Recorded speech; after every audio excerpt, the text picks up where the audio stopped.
know that we doing Hoppin Johns, right? This is what I'm gonna debut it with. And listen, it's not a whole lot of ingredients. And guess what? For once, folks, we can whip up an excellent soul food dish, and it don't take that long. Let's get it.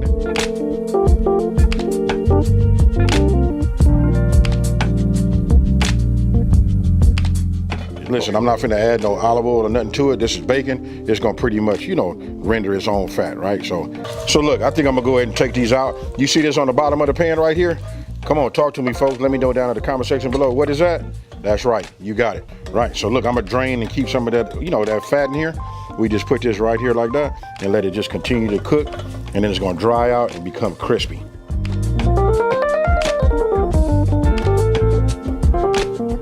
Okay, so what you saw was I just went ahead and just chopped up the green onion, right? I'm using the tops. I used 6 of them. Now we just go ahead and put them in here like this.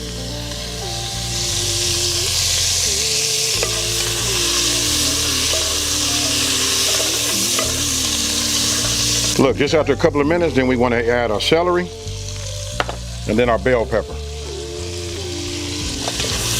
Now we're just gonna go ahead and move this back. We're gonna start to saute this right here.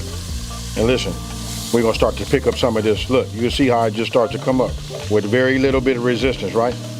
Okay, so look, we're approaching. They starting to get soft. I can feel it, right? But look, I want to show you guys again.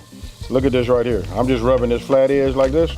You see how it's coming up? Just from me stirring it around, look, it's picking up all of that flavor on the bottom.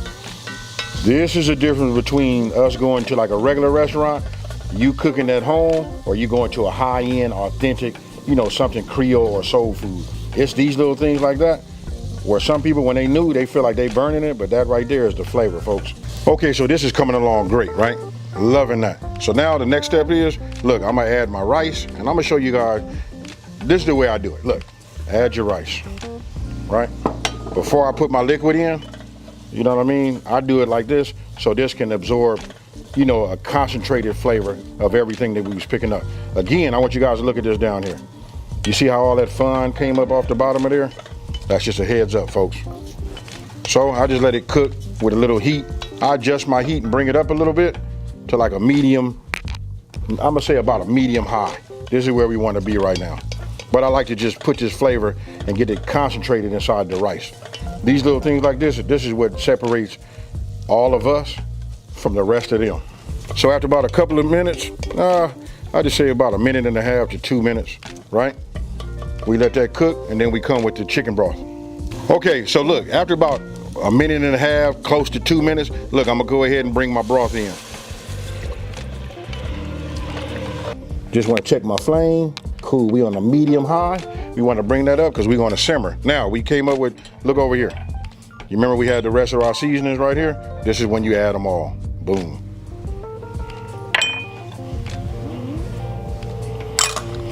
And then we got a bay leaf.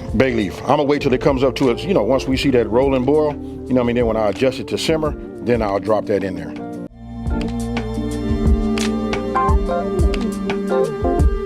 Okay, so you see we set up right? So now I'm gonna adjust my fire, bring it down to a simmer. I'm gonna take my wooden spoon just one more time.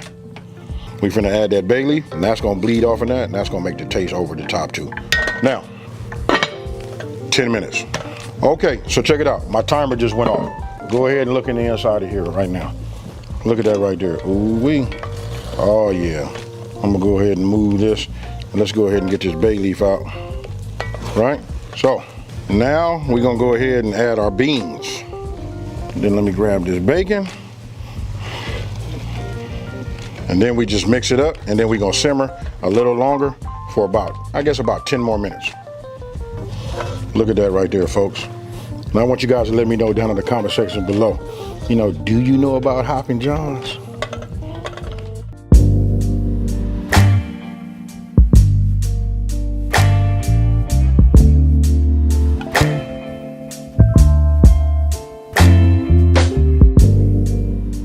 All right, so I want you guys to tell me what you think. Look at that right there. Hey, I ain't gotta say nothing. I really wanna tell y'all to look at my back because I'm finna pat it.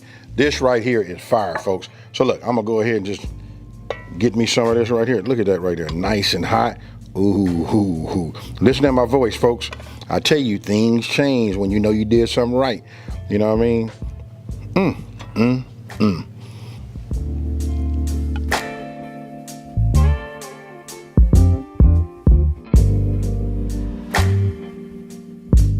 Hey, talk to me, folks. I know a lot of y'all probably saying you didn't even know what Hoppin' John's was, right? But listen, a lot of people do this. They do it the same way they do, the black eyed peas, for New Year's Day. But listen, this right here is just like a staple. I don't know why I'm playing around with this, because I'm gonna be honest with you, I done already had a bowl already, as I tasted it, right? You know what? It's always the chef choice. We get premium, first choice, everything right off the top. I can just tell you it's fire. Hopefully I can replicate what I did in the beginning. I already know it's nice and cool. You can even see a little steam coming off, but this is good enough for me. Cheers.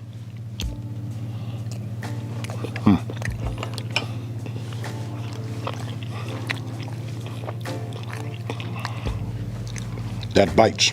I'm finna show you guys just how easy it is to make, black eyed peas. Now listen, I hot flash my beans, right? What you do is you boil a pot of water, right? After you boil a pot of water, you just turn it off the fire, then you put your beans in there, you let them soak for 1 hour. That'll replicate, like the whole night. So listen, we got black eyed peas, they're already done. I got some, I went a little small on my diced onion, you know what I mean? Just to put that in there. Look, I got butter, because we're gonna saute that in butter. And then of course, we're gonna level it up. You gotta use that chicken stock. And then listen, I'm gonna be using a ham shank, right? I'll put it right here. Listen, this is already smoked. It's ready to go, right? I really wanted to use a smoked turkey, but they didn't have it. So for you guys, you guys always ask, like, is there a substitute? Any smoked meat that you like that's good with you, you could put that in there. Hey, with that being said, listen, I'm gonna go ahead and just start like this. This is something super simple, folks.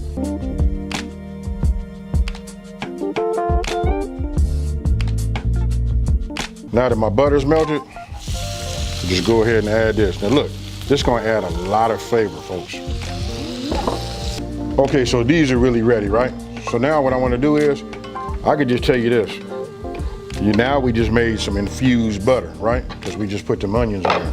Check this out. I'm gonna take, my beans, just put these inside of here just like that. What I wanna do is I wanna get everything in here, right? So we just go ahead and add it. I wanna get all of the onions, every little bit of the drippings, all of that. We want that right here in the inside, right? Take my broth, you know what I mean? Add that. I said broth, that's actually stock, so we just move this around like this. To be honest with you, just these two pieces would be just fine. As you see right now, really the real level up is, everything that I do, like usually if I have to use water, I'll always substitute it with like some type of chicken broth or something like that. So look, I just put a little pepper on here, and then here's something a little different. Some people don't do it, but look, I like to put that W sauce in there too, though. You know what I mean? So listen, now I put the full ingredient list, yes, down in the description box below. I'm gonna give it a little stir, then we're gonna set it, right?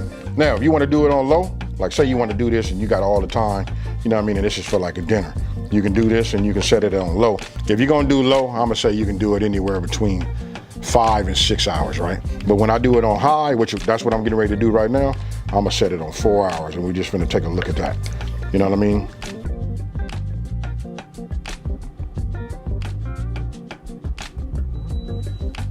I made me some hot water cornbread, got these right here. Because listen, when you do these beans right here, you're gonna need something you're gonna wanna like just dip and eat. This is like tradition, right? Yeah, especially if this that down home eating. Now, I want you guys to come on here and take a look at this right here. Let's take this off. It's on warm. Now remember what did we use?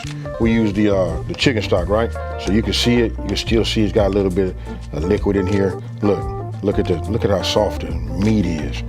Look, we're gonna tear all that down and mix all of that up. And then as I do that, I got a little trick. Now for those of you guys that like it to be on the thick side, that's the way I like mine. I'm finna show you something, folks. Hey, so just watch me work. What you see, look, I got a ladle. I got like a large 4-cup, Pyrex, right? Now I got a slotty spoon. What I'm gonna do is, I'm gonna take it like this. Just drain some of that. I'm gonna show you guys how to thicken it. A lot of people don't know that, and people ask me when they see the videos I do, like whether it's pinto beans or something like that, they say, hey, how did you get it to be so thick? Somebody even asked me one time that I use a thickener. Like, yeah, I do, but the thickener is gonna be the actual bean, right? So I just take just about 3 or 4 of these spoonfuls like this. And if you look at it right now, because you guys saw it when I first did it, right? You can see it starting to thicken up a little bit just from the fact that I broke down, put the bone back in here. I broke down that shank. So when you're doing that and you moving it around, listen, they real nice and soft. They kind of like just start to dissolve on their own anyway. So now I'm gonna take my small ladle. So you see it right now? Now I just, look, we just go like this and we just gonna make a paste. Okay, so now you can see just how thick it is. I didn't even take out the ham shank that we, got in there. That's fine. We just mash it all together, right? That right there is what thickens it up, folks. And we just add it to it. And now we're gonna mix this in. And this is our OG. And when I say OG, we're not adding nothing else to it. We just use the beans to go ahead and get everything to just mix. You know what I mean? This thickens it up. Look at the color. Then you could just check the texture. And for me, I gotta go with a piece of that ham. Look at that there. And then I don't know about y'all, but I'm gonna put this little hot water cornbread right here, and we finna eat, folks. This finna go down for all my folks out there, my real folks. Check it out.